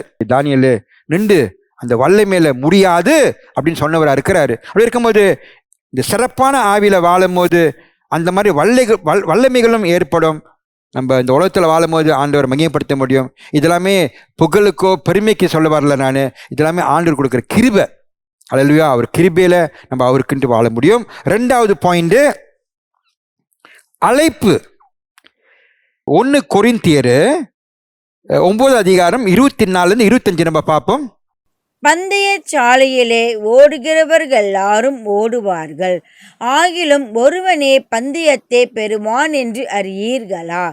நீங்கள் பெற்றுக்கொள்ளத்தக்கதாக ஓடுங்கள். பந்தயத்திற்கு போராடுகிற யாவரும் எல்லாவற்றிலேயும் இச்சை அடக்கமாயிருப்பார்கள். அவர்கள் அழிவுள்ள கிரீடத்தை பெறும்படிக்கு அப்படி செய்கிறார்கள், நாமும் அழிவில்லாத கிரீடத்தை பெறும்படிக்கு அப்படி செய்கிறோம். இது நல்ல ஒரு வசனம். இது நம்ம ஒரு போட்டி, இந்த ஓடுற போட்டி, அதில் நம்ம ஈடுபட்டாலும் இதுக்கு ஈடுபடுறோம், சும்மா ஓடுறதுக்கா? இல்லையே. ஓடி அந்த பந்தயத்தில் நம்ம தேய்க்கணும், அதுதானே ஓடுறாங்க. இந்த மாதிரி பந்தியில் ஓடுறது இதுக்குன்னா நம்ம ஏதாவது தேய்க்கணும். அதான் பவுல் சொல்கிறாரு, சும்மா யாருமே ஓட மாட்டாங்க, அந்த மாதிரி ஓடி தேய்க்கணும்னா சரியான முறையில் ஓடணும். ஏன்னா ரொம்ப பேர் பல மாதிரி பந்தயத்திலாம் ஈடுபடுறாங்க. அப்படிலாம் ஈடுபட்டுக்கூட இந்த உலகத்தில் நீங்கள் பாருங்கள், வாழ்க்கையே அர்ப்பணிக்கிறாங்க. அந்த ஒலிம்பிக்லலாம் ஒரு கோல் எடுக்கிறதுனா வாழ்க்கையே அர்ப்பணிக்கிறாங்க. அவங்க வாழ்க்கையிலே எல்லா நேரத்திலும் இதுதான் அவங்களுக்கு. பயிற்சி எடுத்துக்கிட்டு அந்த பந்தியில் தேய்க்கணுமா, அந்த கோல் தங்கத்தை தேய்க்கணும்ன்ட்டு அந்த மாதிரி தங்கப்பதக்கம். பவுல் சொல்கிறாரு, அதுக்கே அந்த மாதிரி அந்த சிறப்பாக செஞ்சு அதை அடையணும்ன்ட்டு வாழ்கிறாங்கல்ல. நம்மளுக்கு ஆண்டவர் அழைப்பு கொடுத்துருக்கிறாரு, அவரோட்டு அழியாத நீதியான கிரீடம், வெற்றி கிரீடம், இவ்வளோலாம் கிரீடத்தில் கொடுக்கறதுக்கு அவர் காத்துட்டு இருக்கிறாரு. அதை தேய்க்கிறதுக்கு ஒருத்தர் செய்ய மாட்டானே. பிள்ளைங்க எல்லாமே சும்மா அறக்குறையாக வேலை பார்க்குறாங்களே, அந்த மாதிரி பயிற்சி எடுக்க மாட்டுறாங்களே தேய்க்கிறதுக்கு. அவர் மனசு இவ்வளோ புண்படும். ஹல்லேலூயா. அவர் பிள்ளைகளும் நல்லா முயற்சி எடுக்கணும் தானே அது தேய்க்கிறதுக்கு. சும்மா தூக்கி கொடுத்துட போகிறாரு ஆண்டவர். உலகத்தில் உள்ளவங்களே பார்த்து தானே கொடுக்குறாங்க. ஒழுங்கான முறையில் நீ ஓடி தேய்ச்சா தானே கொடுக்க போகிறாங்க, சும்மா தூக்கி கொடுத்துருவாங்களா? ஆண்டவரும் அப்படி தான். அவரும் பார்க்குறாரு, யார் கொடுக்கறது காத்துட்டு இருக்கிறாரு. இந்த ஆவிக்குரிய வாழ்க்கையிலையும் நம்ம பல வசனங்கள் இருக்குது. புதிய ஏற்பாடு நான் பார்த்துருக்குறேன், ரொம்ப போட்டிருக்குது. நம்ம வந்துட்டு இந்த ஆவிக்குரிய வாழ்க்கையில் ரொம்ப முன்னேறணும்னு போட்டிருக்கோம். நம்ம பணத்தை கொடுக்கறதுலையோ, இல்லை நம்ம ஆண்டவருக்கு ஊழியத்தை செய்கிறதோ, நம்ம ஊழியத்தில் ஈடுபட்டு நம்ம நல்ல ஒரு வளர்ச்சி பட்டு கொள்றதோ, பல மாதிரியான வகையில் போட்டிருக்குது. அப்படின்னா நம்மளுக்கு என்னத்தை வெளிப்படுத்துறாருன்னு ஆண்டவர் வார்த்தை மூலியமாக அவர் எதிர்பார்க்குறாரு. அவர் பிள்ளைங்க வந்துட்டு நல்லா முன்னேறணும் ஆண்டவர் உள்ளுக்கு அப்படின்ட்டு எதிர்பார்க்குறாரு. அது நம்மளுக்கு தெளிவாக தெரியுது. அது மட்டும் இல்லை, இதுதான் நம்மளுடைய அழைப்பு. இந்த மாதிரி அழைப்பில் நம்ம பூர்ணமாக ஒப்பு கொடுத்து நம்ம இந்த அழைப்பை சரியான முறையில் நம்ம நிறைவேற்றணும், நம்ம ஈடுபட்டு திருப்தியை கொண்டாடணும் அப்பாவுக்கு அப்படின்னு நம்ம விரும்பணும்னா நம்மளோட வழிமுறைகளும் மாற்றி அமைக்கணும். இது நம்மளோட ஒரு அக்னி போல, அந்த நெருப்பு அனல் இருக்குது, அது குறைஞ்சி போகாதபடி நம்ம இப்பயுமே பிரகாசமாக எரியறதுக்கு நம்ம ஏற்படுத்திக்கணும். அப்படி நம்ம வாழாமல் இருந்தோம்னா நாளாக நீங்கள் பாருங்கள், இந்த ஆவிக்குரிய வாழ்க்கையில் வந்துட்டு நீங்கள் பின் தாங்குவீங்க. உங்கள் வாழ்க்கை ரிக்ரெஸ், முன்னுக்கு போகாமல் நீங்கள் பின்னால் போவீங்க. நாளுக்கு உங்கள் ஆவிக்குரிய வாழ்க்கையில் உங்களுக்கு அந்த மாதிரியான ஒரு ஆர்வம், உற்சாகம், ஊக்கத்தை இழந்துருவீங்க. பிரசங்கி 9:10 நம்ம சாலமன் சொல்கிறாரு, ஞானத்தில் நம்ம சரியான முறையில் அதை பயன்படுத்தி நம்ம பலத்தோடு செஞ்சு அதில் ஈடுபடணும்ன்றார். ஏன்னா ஒரு காலம் வரும், நம்ம போகிற இடத்துல அதை நம்ம பயன்படுத்த முடியாது. நம்ம அந்த மாதிரியான என்னத்தை ஆண்டவர் கொடுத்துருக்கிறாரோ, ஞானமோ அறிவோ இல்லை நம்மளுக்கு திறமையோ, இதெல்லாமே இங்கே தான் பயன்படுத்த முடியும். நம்ம பரலோகத்துக்கு போயிட்டோம்னா அதை பயன்படுத்தவே முடியாது, அதுக்கு தேவையே இல்லை. அப்படி இருக்கும்போது இந்த பிரசங்கி புத்தகத்தில் சோலமன் நம்மளுக்கு இதை வெளிப்படுத்துகிறாரு ஆண்டவர் ஞானத்தில். அப்படி இருக்கும்போது சில காரியத்தை சொல்கிற நான் விரும்புகிறேன் இந்த அழைப்பை பற்றி. இந்த அழைப்புன்றது நீங்கள் சரியான முறையில் அந்த சிறப்பான அழைப்பு இது நம்மளை என்னத்தை வெளிப்படுத்தோம்னா, என்னத்தை நம்ம ஏற்படுத்தோம்னா, நம்மளை இது வந்துட்டு நம்ம சொந்த நினைப்பு. சிலவங்களுக்கு நினைப்பு இருக்கும், நினைப்புனா அவங்க சொந்த புகழுக்கோ அவங்க நன்மைக்கோ அப்படின்ட்டு இல்லை. ஏன்னா அந்த போக்கில் நம்ம போனோம்னா என்ன ஆகும்னா, நம்ம போட்டி போடுவோம் ஒருத்தவங்கள்ட்ட. நான் நல்லா செஞ்சிட்டேன், அவன் ஒழுங்காக செய்யலை, அவனும் நல்லா செஞ்சிட்டான் அப்படின்ட்டு ஒரு வேறுபாடு ஏற்படும். அதுக்கு நம்ம வந்துட்டு சிறப்பாக இருக்கணும்னு நான் சொல்ல வரல. நான் இந்த அழைப்பு நம்மளுக்கு கொடுத்த அழைப்பு, நம்மளுக்கு என்னத்தை கொடுத்துருக்கிறாரு, அதை நான் சரியான முறையில் பயன்படுத்தி அதுதான் நம்மளோட கவனத்தை நம்ம செலுத்தணும். மற்றவங்கள்ட்ட போட்டி போடுறதுக்கு ஆண்டவர் நம்மளை கூப்பிடல, அது போக்கு வேறு. அது நம்ம அங்கே சொல்லுவாங்க பர்சனல் கான்குவெஸ்ட். அந்த அழைப்பு நான் அப்படி ஆயிடணும் அப்படின்ட்டு, அது மாம்சத்தில் உருவாகிற ஒரு அசுத்தமான ஒரு எண்ணங்கள். அது நம்மளுக்கு கூடயே இருக்குது, நம்ம மாம்சம். நம்ம ரொம்ப கவனமாக இருக்கணும். நம்மளோட இந்த சிறப்பான அழைப்பை நம்ம சரியான முறையில் வளர்த்தெடுத்து ஆண்டவருக்கு மகிமை கொண்டாடுறதுக்கு நம்ம எப்பயுமே உணர்ந்து அவர் என்ன நினைக்கிறாரு அப்படின்னு நம்ம ஒருத்தவங்கள்ட்ட இந்த போட்டி போடுறது அது ஒரு சரியான காரியம் இல்லை. ஹல்லேலூயா. என்ன செஞ்சாலும் அவருக்கு செய்யணும். இன்னொன்று காரியம் பாருங்கள், இந்த சிறப்பான அழைப்பு கொடுத்துருக்கிறாரு, இது ஒரு சில காரியத்தை செய்கிறதுக்கு மட்டும் இல்லை. சிலங்க பார்த்தீங்கன்னா நீங்கள் அவங்க கிறிஸ்தவ வாழ்க்கையில் சில காரியத்தை சிறப்பாக செய்வாங்க, மற்ற காரியத்தெல்லாம் அறக்குறையா சும்மா தொட்டம் தொடாத போல் கொஞ்சம் கூட அவங்களுக்கு அந்த பூர்ண கவனத்தை செலுத்தாதனால அவங்க செய்ய மாட்டாங்க. இன்னமும் அதுதான் நான் செய்வேன், மற்றதெல்லாம் செய்ய மாட்டேன். இப்போ உங்களுக்கும் பாருங்கள், நீங்கள் சபைக்கு வந்துட்டீங்கன்னா உங்களுக்கு பல மாதிரியான ஊழியங்கள் இருக்கும். வர்ஷிப்பில் ஈடுபடலாம், நீங்கள் ஆராதனை கூட்டத்தில் ஆசிரியர் வேலை செய்யலாம், ஜெபத்தை செய்யலாம், பின்னால் நீங்கள் சாப்பாடு சாப்பிட்டோம்னா நம்ம மங்கு கழுவுறது, அதுவும் இன்னும் செஞ்சாலும் வீட்டில் பிள்ளைங்களை வளர்த்தெடுக்கிறதோ சமைக்கிறதோ எல்லா வகையிலையும் நம்ம சிறப்பாக செய்கிறதுக்கு விரும்பணும். சில காரியத்தில் மட்டும் இல்லை, இது ஒரு அழைப்பு. இது நான் உங்களுக்கு நல்லா பலமாக சொல்லிட்டு வரேன். நான் உங்களுக்கு நினைக்காதீங்க சபையில் தான் செய்யணும்ன்ட்டு. சிலவங்க சபையில் தான் செய்வாங்க கீழ்பட்டுக்கிட்டு, வீட்டில் கீழே பட மாட்டாங்க, செய்யவும் மாட்டாங்க. அது ஆண்டவர் மகிமை கொடுக்காது. அது ஆண்டவரோட ஆவியில் செய்கிற ஒரு காரியம் இல்லை. இங்கே இருந்தாலும் கூடயே இருக்கிறாரு. நம்ம செய்யும் போது சிறப்பாக செய்கிறதுக்கு எல்லா விஷயத்துலேயும் நம்ம என்னத்தை அவர் செய்கிறோமோ நல்லா செய்யணும். இன்னொரு காரியம் பாருங்கள், இந்த சிறப்பாக அழைப்பில் செய்கிறது என்னதுன்னா, நம்ம பூர்ண மனதை ஒப்பு கொடுத்து முழுமையாக நம்ம அதை காரியத்தில் ஈடுபடணும். இன்னும் ஒரு என்டேவர் நம்ம ஈடுபட்டாலும் அது நம்ம அந்த மாதிரியான ஒரு இதயத்திலேருந்து வர்றது. இந்த சிறப்பாக இந்த அழைப்பை நம்ம நிறைவேற்றிட்டு ஒரு நாளைக்கு நம்ம ஆண்டவரை சந்திக்கணும்னா அது இதயத்திலேருந்து ஏற்படுறது. இது ஒரு உள்ளுக்குள்ள மனசனை விட்டு காரியம் இது. அப்படி இருக்கும்போது நம்மளோட உறவு ஆண்டவர்கிட்ட முக்கியம். நம்ம விசுவாசம் சரியான முறையில் கட்டியிருக்கிறோம். நம்ம அஸ்திபாரம் ஆண்டவர் நீதியில் கட்டியிருக்கிறோம், சொந்த நீதியில் இல்லை, அவருடைய நீதியில். அதனால் நம்ம எப்பயுமே நான் சொல்லிகிட்டே இருக்கிறேன், இந்த சுயசேஷத்தை நீங்கள் எப்பயுமே பிரார்த்தனை செய்யணும், ஆண்டவர் நன்றி செலுத்தணும், எப்பயுமே நீங்கள் தியானம் செஞ்சு உணர்த்தணும், எப்பயுமே நீ அறியணும் இப்படி உங்களை மீட்டாரு ஜலத்தாலையும் ரத்தத்தாலையும் இன்னைக்கு உங்களுக்கு புதிய ஆவியை கொடுத்து வாழ வைக்கிறாரு. இது எப்பயுமே நீங்கள் மனப்பணம் பண்ணிக்கிட்டு தியானம் செய்யும் போது ஒரு வகையில் இதுவும் உங்களுக்கு உங்கள் அழைப்பை நல்லா சிறப்பாக ஏற்படுறதும், இது உங்கள் இதயத்திலேருந்து நீங்கள் அவருக்கு ஊழித்து செய்கிறதுக்கும் ஏற்படும். நம்ம எண்ணங்கள் சரியாக இருக்கும், அவர் மகிமைக்கு செய்வோம். நம்ம இவ்வளோ நேரத்தை வீணாக்கிட்டோம். சிலவங்க இப்போ நான்லாம் உதாரணத்துக்கு எடுத்துக்கிட்டிங்கன்னா, இந்த உண்மையான சுயசத்தை அறிஞ்சது 50 வயசுல தான். 50 வயசு ஓடிடுச்சு. சபையெல்லாம் உட்காந்துருந்தேன், போதராவாக ஆயிட்டேன், பாஸ்டரா, ஒன்றுமும் இல்லை, அதுலேருந்து 5 காசு பிரயோஜனம் இல்லை. அல்லேலூயா.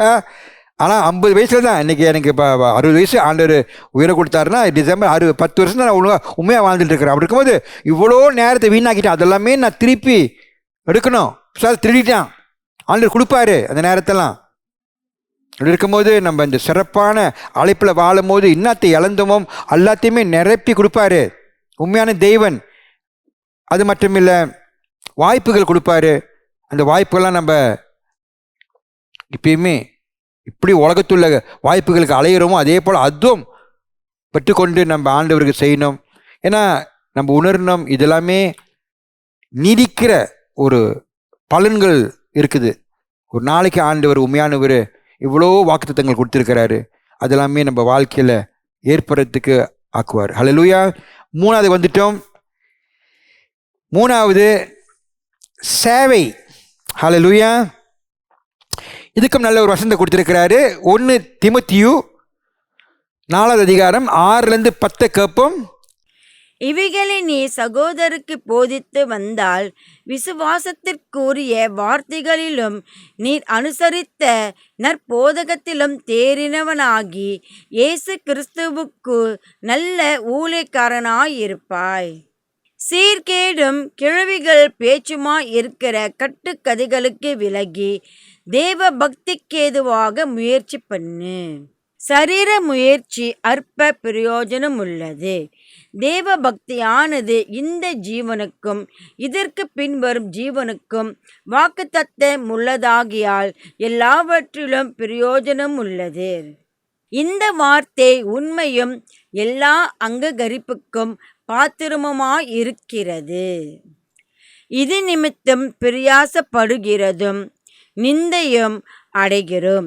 ஏனெனில் எல்லா மனுஷருக்கும் விசேஷமாக விசுவாசிகளுக்கும் இரட்சகராகிய ஜீவனுள்ள தேவன் மேல் நம்பிக்கை வைத்திருக்கிறோம். இப்படி சிறப்பாக ஊழியத்தை செய்கிறது நம்ம முதலாக நம்ம வாஞ்சிக்கணும். இந்த மாதிரி சிறப்பாக செய்கிறதுக்கும் இந்த மாதிரி சிறப்பாக சேவைகளை செய்கிறதுக்கும் முதலாக, ஏன்னா நம்ம இந்த உலகத்தில் வாழ்கிறோம், நம்ம இந்த உலகத்தில் ஒரு நாளைக்கு மறைஞ்சிடுவோம். நம்ம என்னத்தை செஞ்சாலும் அது நம்ம செஞ்சது ஒரு நாளைக்கு நம்ம என்னமோ உலகம் ஆண்டவர் வர வரைக்கும் இருந்துச்சுன்னா மற்றவர்கள் அதை நினச்சி பார்க்கணும். நம்மனால ஒரு ரட்சிப்பு ஏற்பட்டிருக்கு, ஒரு வாழ்க்கை நல்லா வாழ்கிறதுக்கு ஏற்பட்டிருக்கு. இதெல்லாமே ஒரு லெகசி போல், ஒரு டிஃப்ரென்ஸ், நம்மளால ஒரு மாற்றம் ஏற்பட்டிருக்கு ஒருத்தங்க வாழ்க்கையில். அது உங்கள் கணவராக இருக்கலாம், உங்கள் மனைவியாக இருக்கலாம், உங்கள் பிள்ளைங்க வாழ்க்கையாக இருக்கலாம், உங்கள் பேரன் பேத்தி வாழ்க்கையில் இருக்கலாம். அதுக்கு நம்ம ஒரு காரணமாக இருக்கிறோம், நம்மனால ஒரு மாற்றத்தை உண்டாக்கி இருக்கிறோம், நம்ம பேருவோம். ஆனால் நீங்கள் பாருங்கள், நீங்கள் செஞ்ச இந்த கிரை ஆவியில் அது நீடிக்கும். அவங்களும் ஆண்டவர்களுக்கு வாழ்வாங்க, அவங்களும் வாயை திறந்து நாவில் ஆண்டவர் நன்றி செலுத்துவாங்க, மகிமைப்படுத்துவாங்க, நம்ம பேருவோம். ஆனால் நம்ம செஞ்சது பாருங்கள், அது இன்னமும் அது அழியல, அது எப்பயுமே கூட இருக்கும். அவங்கனால இன்னும் மற்றவங்க ரசிக்கப்படுறதுக்கு ஏற்படும். அப்படி இருக்கும்போது நம்ம எப்பயுமே சேவைகள் செஞ்சோம்னா நம்ம அந்த மாதிரி ஒரு வாஞ்சி இருக்கணும் நம்மளுக்கு. அது மட்டும் இல்லை, நீங்கள் நினைக்காதீங்க, ஆமாம் பாஸ்டரு நான் சும்மா சாதாரணமாக சபைக்கு வந்துட்டு போயிட்டுருக்கிறேன், நானத்தை செஞ்சிட போகிறேன். பாஸ்டருங்க தான் செய்யணும் இதெல்லாமே. அவங்களுக்கு அழைப்பு கொடுத்துருக்கிறார் ஆண்டவர், அவங்க தான் நல்லா போதிக்கணும், நல்லா இதை பண்ணணும் இல்லை, நான் அதெல்லாமே கற்றுக்கிறதுக்கு அவசியம் இல்லைன்ட்டு சிலவங்களுக்கு அந்த மாதிரியான தவறான ஒரு கருத்து இருக்கக்கூடாது. நம்ம எல்லாமே அழைப்பு கொடுத்துருக்கிறாரு அவர் சேவையை செய்கிறதுக்கு. அப்படி இருக்கும்போது நம்மளுக்கு ஒரு பாகம் இருக்குது இந்த ராஜ்யத்தில். இந்த உலகத்தில் வாழும்போது நம்மளால செய்கிறது மற்றவங்களால செய்ய முடியாது. நம்மளும் நல்லா திறமையாக சரியான முறையில் அதையும் நம்மளும் செய்யணும்.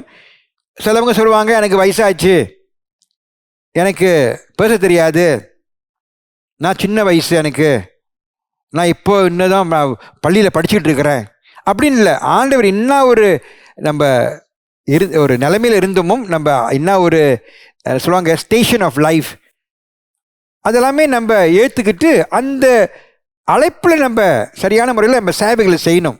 அல்லேலூயா. ஒரு சிறப்பான ஒரு ஊழியக்காரவங்க, சேவை செய்கிறவங்க, அவங்க என்ன செய்வாங்கன்னா, மற்றவங்களுக்கு ஜாக்கிரதையாக இரு, ஒழுங்கான முறையில் வாழு அப்படின்ட்டு அவங்களோட தவறுகள் அவங்க போகிற போக்கை உணர்த்துவாங்கன்னு போட்டிருக்குது.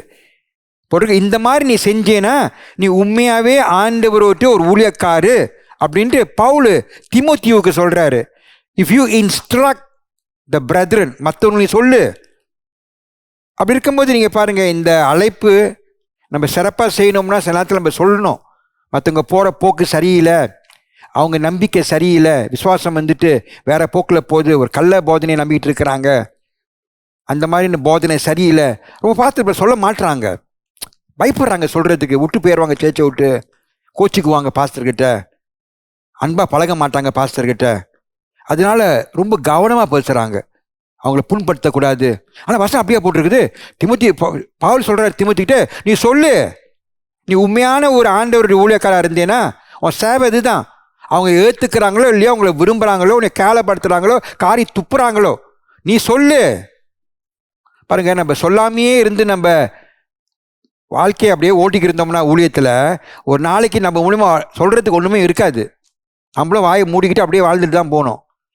அதுக்குன்னு ஒருத்தவங்களை கேவலப்படுத்துறதுக்கு சொல்ல வரல நான், ஒருத்தவங்களை தாக்குறதுக்கு சொல்ல வரல நான். ஆனால் அவங்க போகிற போக்கு சரியில்லை, அவங்களோட நம்பிக்கை வந்துட்டு பிழையாக இருக்குது, சரியான முறையில் இல்லை, அது நம்ம தெளிவாக அன்பால் அவங்கள உணர்த்தணும்ன்ட்டு நம்ம பவுல் தீமோத்தேயுவுக்கு வெளிப்படுத்துகிறாரு. இது நான் சொல்லலை, இது இன்னொரு ஞானம் இல்லை, நீங்கள் வசனத்தை படிச்சிங்க, அதில் போட்டிருக்க. அப்படி இருக்கும்போது முதலாக அதை நம்ம செய்யணும், பயப்படக்கூடாது. நம்ம தேவன் ஒன்றுக்கு தான் பயப்படணும். ஊழியத்தில் நம்ம சேவை செய்யும் போது மனிதனுக்கு பயந்தோம்னா ஊழியமே செய்ய முடியாது. மனிதன் ஏதாவது சொல்லிகிட்டே போவான், அவன் ஆசைக்கு நம்ம செஞ்சோம்னா ஒன்றுமும் இல்லை. அல்லேலூயா. தேவனை பிரியப்படுத்தணும், அவர் சொன்னதை நம்ம செய்யணும். இது நம்மளுடைய அழைப்பு. இந்த மாதிரியான தேவனுக்கு சிறப்பான வேலை செய்கிறவங்க, வேலைக்காரவங்க, அவங்க வாழ்க்கையில் நீங்கள் என்னத்தை காண முடியும்னா, அவங்க எல்லாமே வார்த்தையில் ரொம்ப கெட்டிக்காரவங்களாக இருப்பாங்க. உலகத்தில் பாருங்கள், ரொம்ப பேர் கெட்டிக்காரதமாக இருக்கிறதுக்கு பல மாதிரியான நேரத்தை ஒதுக்கி பயிற்சி எடுத்து கற்றுக்கிட்டு படித்து, ஏன்னா அது ஒரு எக்ஸ்பர்ட். சிலவங்க தேடி போகிறாங்க, ஒரு டாக்டர் நல்ல ஒரு கெட்டிக்காராக இருந்தால் தேடி போகிறாங்க, ரொம்ப தூரத்துக்கு போகிறாங்க, ரொம்ப பணத்தை கேட்பாங்க, பணத்தையும் கொடுக்குறாங்க. அவர் ரொம்ப கெட்டிக்காரான், ஒரு குணத்தை கொடுத்துருவாராம். அதே போல் லாயர்லாம் இருக்கிறாங்க, அவங்களும் கெட்டிக்காரெலாம் இருக்கிறாங்க. அப்படி தான் நம்ம போகிறோம், நம்ம சும்மா யார்ட்டையும் கொடுக்க மாட்டோமே. இப்போ உங்கள் சொத்தை நீங்கள் சும்மா பார்த்துக்க, சும்மா யாரையும் ஒரு வக்கீல்கிட்ட கொடுப்பீங்களா? விஷயம் தெரிஞ்சோன்னா கொடுப்பீங்க, கவனமாக பார்த்து இந்த பணத்தை இன்னும் நல்லா பொறுக்கணும் அப்படின்னு விரும்புவீங்க. அதே போல் ஒரு ஆண்டவர் ஒரு சிறப்பான ஒரு வேலைக்காரவங்க, ஆண்டவர் நம்மளுக்கு வார்த்தையை கொடுத்துருக்கிறாரு, அவருடைய வசனத்தை. அதில் நம்ம நல்லா எக்ஸ்பர்ட்டாக இருக்கணும், ரொம்ப கெட்டிக்காரவங்களாக இருக்கணும்.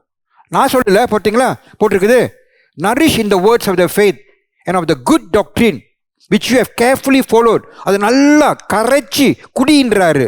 அதான் உன்னோட்டு உணவு, ஆகாரம். அதில் நீ நல்லா வார்த்தையை நல்லா குடி, ஆவியில் நல்லா கற்றுக்க, பலப்படு அப்படின்ட்டு இப்போ தீமோத்தேயுவுக்கு சொல்கிறாரு பாருங்க, ஒரு உண்மையான ஒரு சிறப்பான ஒரு வேலைக்காரவங்களுக்கு இதெல்லாம் நல்ல உபதேசத்தெல்லாம் கற்றுக்கணும். நல்லா உள்ளுக்கு சொல்லுவாங்க இன்சைட் அவுட். சும்மா அறக்குறையா மேலேயே மட்டும் பார்த்துக்கிட்டு நம்ம படிக்கும்போது பாருங்கள், வேதத்தை படிக்கும்போது நீங்கள் மேலேயே படிச்சுட்டு போகலாம். ஆனால் பின்னால் என்னது போட்டிருக்காரு, ஆவியில் இதை சொல்கிறாரு. ஆவி ரகசியம் என்னது, இது எல்லாத்தையுமே சும்மா திறந்து காமிச்சிட மாட்டார். அப்படி காமிச்சிருந்தாருன்னா நீங்கள் எல்லாமே சபையில் இருப்பாங்களே, இன்றைக்கி உயிரான சபையில் ஜலரத்த ஆவியில் ஏன் இல்லாமல் இருக்கிறாங்க? அவங்க சும்மா மேலாட்டமாக அப்படியே பார்த்துக்கிட்டு கண்ணோட்டத்தில் அப்படியே போய்கிட்டு இருக்கிறாங்க. நம்மளுக்கு அந்த பின்னால் ஆவின்னு என்ன சொல்கிறாரு, நம்மளுக்கு கண்ணை திறந்து அறிய வைக்கிறாரு. இது எல்லாத்துக்குமே கொடுக்க மாட்டார். அத்தனத்திலே போட்டிருக்கிறாரு. ஒரு பரிசுத்தமான ஒரு இதை கொண்டு போயிட்டு ஒரு நாய்க்கு கொடுக்க முடியுமா? இல்லை ஒரு முத்தை கொண்டு போயிட்டு ஒரு பண்டிகை கொடுக்க முடியுமா? அதுக்கு அதை விட்டு மதிப்பு தெரியுமா? நம்ம உண்மையாக இருக்கிறனால இன்னைக்கு நம்மளுக்கு கொடுப்பாரு. நம்ம ஒரு சிறப்பான ஒரு வேலைக்காரங்களாக இருக்கும்போது நல்லா வார்த்தையை அறிஞ்சு புரிஞ்சு நம்ம செய்யும் போது ஆண்டவர் நம்மளுக்கு நல்லா இந்த பொக்கிஷத்தை கொடுத்து நம்மளை பலப்படுத்துவார். நம்ம பவுல் சொல்கிறாரு. அப்புறம் 7 9 பார்த்தீங்கன்னா இதில் என்ன போட்டிருக்குதுன்னா, சும்மா வெட்டி பேச்சு, தேவையில்லாத பேச்சு, அந்த பேச்செல்லாம் ரொம்ப நேரத்தை செலுத்தாதீங்க. நீங்கள் ஒரு சிறப்பான ஒரு ஊழியக்காரர் இருந்து அவருடைய வேலையை பார்க்குறவங்க இருந்தீங்கன்னா உங்களுக்கு வித்தியாசம் தெரியணும். இது நன்மையை கொண்டாடுறது, இது நன்மை இல்லாதது. சும்மா அதெல்லாமே உங்கள் தெய்வீக வாழ்க்கையை இழந்துருவீங்க. சும்மா வெட்டி பேச்சை பேசிக்கிட்டு அதெல்லாம் வேண்டாம் அப்படின்னு அதையும் சொல்லி தீமோத்தேயுக்கு உணர்த்துறாரு. அது மட்டும் இல்லை, இந்த தெய்வீக விஷயத்தில் நீங்கள் நல்லா வளர்ச்சி கொண்டு வந்தீங்கன்னா நல்லா உங்களுக்கு ரொம்ப நன்மைகளை கொண்டாடும், லாபத்தை கொண்டாடும். ஏன்னா ஆண்டவர் கொடுத்த வாக்கு தத்தம் இருக்குது, அதெல்லாமே நிறைவேறும் உங்கள் வாழ்க்கையில் அப்படின்னு சொல்கிறாரு. இதெல்லாமே நம்மளுக்கு பலப்படுத்துகிறாரு. அப்படி இருக்கும்போது நம்மளோட ஆவிக்குரிய கட்டுப்பாடு முக்கியமாக இருக்குது. சும்மா நம்ம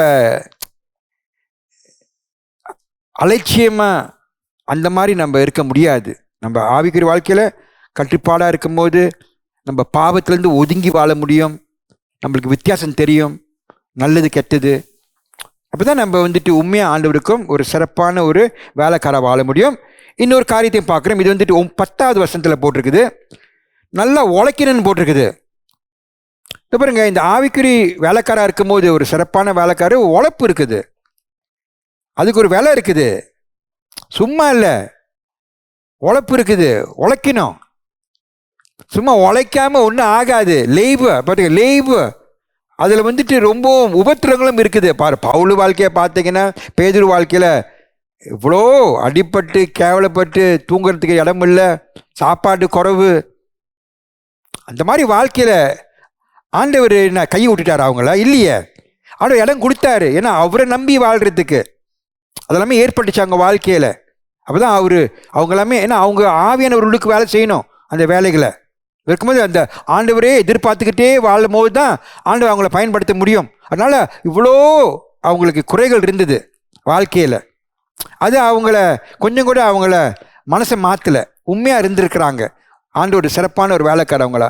அந்த மாதிரி நம்ம இந்த ஊழியத்தில் ஈடுபடும் போது, அவருடைய வேலைகளை செய்யும்போது இந்த மாதிரியான தேவைகள்லாம் இருக்கும். நம்ம நம்ம அவருடைய அழைப்பு ஒரு நம்மளுக்கு நேரத்தை எடுக்கும். நம்ம பூர்ணமாக நம்ம ஒப்பு கொடுத்து ஒரு ஊழியத்தில் ஈடுபடணும். நான் உங்களுக்கு சனத்தில் கொடுக்குறவங்களுக்கு ஜெப வாழ்க்கை, அவங்க ஜெப வாழ்க்கையை நல்லா பலப்படுத்துறதுக்கு சும்மா அறக்குறையாக தொட்டம் தொழாமல் சும்மா அந்த மாதிரி நீங்கள் சும்மா செஞ்சு அனுப்புறீங்கன்னா எனக்கு தெரியும், நீங்கள் செஞ்சு அனுப்பலாம். ஆனால் உங்களுக்கும் தெரியும், ஆண்டவருக்கும் தெரியும், பிசாசுக்கும் தெரியும். சும்மா அறக்குறையாக செஞ்சு இல்லை, ஆண்டவருக்கு காத்து அவருக்கு வார்த்தையை கேட்டு, ஆண்டவரை நீ சொல்லு, ஆண்டவரை என்னத்தை சொல்லணும் ஆண்டவர் அப்படின்ட்டு கொஞ்ச நேரம் தியானம் செஞ்சுக்கிட்டு ஒரு ஜெபத்தை எழுந்துக்கிட்டு வேதத்தை படிச்சுக்கிட்டு ஒரு நல்ல ஒரு வசனத்தை எடுத்து அதில் உணர்ந்து அறிய வச்சு ரொம்ப செய்வார். அந்த மாதிரி தேடி வரவங்களுக்கு நல்லா கொடுப்பாரு வெளிப்படுத்தலை. அந்த ஜெபம் நல்லா இருக்கும், பலமாக இருக்கும். யாரோ அந்த ஜெபத்தை கேட்கணும் போல இருக்கும். ஐயோ, இதான் நான் கேட்டுக்கிட்டே இருந்த ஆண்டவர் நீ ஜெபம் பண்ணிட்டாரு இவரு, ரொம்ப நன்றி ஆண்டவரை, ஜெபத்தை கேட்டு அப்படின்னு பாருங்க. அது ஒரு பாதிப்பு உண்டாக்குது, ஒரு மாற்றத்தை உண்டாக்குது. ஏன்னா அது கிரை செய்யும். அப்படி இருக்கும்போது இது சும்மா ஒரு உதாரணமாக சொல்கிறேன். எல்லா விஷயத்துலையும் ஒழுங்கான செய்யணும், சிறப்பாக செய்கிறதுக்கு நம்ம விரும்பணும் அப்படின்ட்டு நம்ம பவுல் சொல்கிறாரு. அதில் செய்யும் போது எல்லாமே நம்மளுக்கு புகழ் கொடுக்க மாட்டாங்க. சிலவங்க அதுலேயும் ஒரு குறைய பார்ப்பாங்க. என்ன பாருங்க, இது நான் கடைசியாக சொல்கிறேன், இது ஆவிக்குரிய வாழ்க்கை, மரணமும் உயிரும் அதில் இருக்கிறனால, அடங்கியிருக்கிறனால நம்ம கவனமாக செய்யணும். அதான் போய் சொல்லுவேன், நம்ம போதனை சரியாக இருக்கணும். உபதேசம் சும்மா அறக்குறையாக நம்ம கேட்டோம்னா நம்ம நரகத்தில் போய் சேர்ந்துருவோம். அங்கே போய் சேர்ந்துட்டிங்கன்னா அப்போ சொல்ல முடியாது, நான் ஷீலா பம்பை நம்பிட்டேன், நான் என்னை திருப்பி நான் போகிறேன், நான் போயிட்டு நல்லா கற்றுக்கிட்டு வரேன் அப்படிலாம் இல்லை. போய் சேர்ந்துட்டிங்கன்னா அவ்வளோதான், முடிஞ்சு. அதுக்கு மேலே ஒன்றும் இல்லை. இருக்கும்போது நம்ம இந்த உலகத்தில் வாழும்போது நம்ம ஒரு வீடு வாங்கும்போது கூட நல்லா பார்த்து கீத்து பின்னால் போய் அங்கே போய் எல்லாத்தையும் பார்த்துக்கிட்டு ஆராய்ந்து பார்த்துட்டு அப்போ தானே ஒரு முடிவு எடுக்கிறோம். ஒரு ஒரு சும்மா ஒரு காலியை வாங்கினாலும் கதவை திறந்து பார்த்து மூடிட்டு அப்புறம் இன்ஜினை பார்த்து இதை தூக்கி அதை தூக்கி அதில் பார்த்து இன்ஜின் இங்கே வச்சிருக்கிறாங்க இதெல்லாம் பார்த்து விட்டு அப்போ தானே வாங்குறீங்க. அதெல்லாமே அவ்வளோ கவனத்தை செலுத்தும் போது உங்கள் ஆவிக்குறி வாழ்க்கையை நம்ம எவ்வளோ தூரத்துக்கு கவனத்தை நரகத்தில் போய் சேர்ந்துறதுக்கு இடம் கொடுக்க முடியுமா? அது பார்த்தீங்கன்னா உலகத்தில் ரொம்ப பேர் அது சட்டை பண்ண மாட்டாங்க. நம்ம அப்படி இல்லை. நம்ம வந்துட்டு ஒரு சிறப்பான ஒரு ஊழியக்காராக இருந்தோம்னா, நீங்களும் ஊழியக்காரவங்க அந்த வேலைகளை செய்யும் போது நல்லா நல்லா தெளிவாக அக்யூரேட் சரியான முறையில் சொல்லி கொடுத்து உணர்த்தி அறிய வச்சு அவங்கள சரியான முறையில் வழியை காமிச்சு அந்த ரட்சிப்பை ஏற்படுறதுக்கு நீங்கள் முயற்சி எடுக்கணும், நல்லா கற்றுக்கணும். ஆவினவர் உங்கள் மூலியமாக தான் வேலை செய்வார். சும்மா அறக்குறையாக செய்யறவங்க வாழ்க்கையில் வேலை செய்ய மாட்டார். அவருக்கு அங்கே இடமே இல்லை. இப்படி செய்வார். அப்படி இருக்கும்போது நம்ம ஒரு பாத்திரம், முதலாக நம்ம நல்லா அவருக்கு இடம் கொடுத்து நல்லா கற்றுக்கும் போது நம்மளை ஒரு தூதராக பயன்படுத்தி அவர் நாமத்தை மகிமைப்படுத்திக்குவார். நல்லது.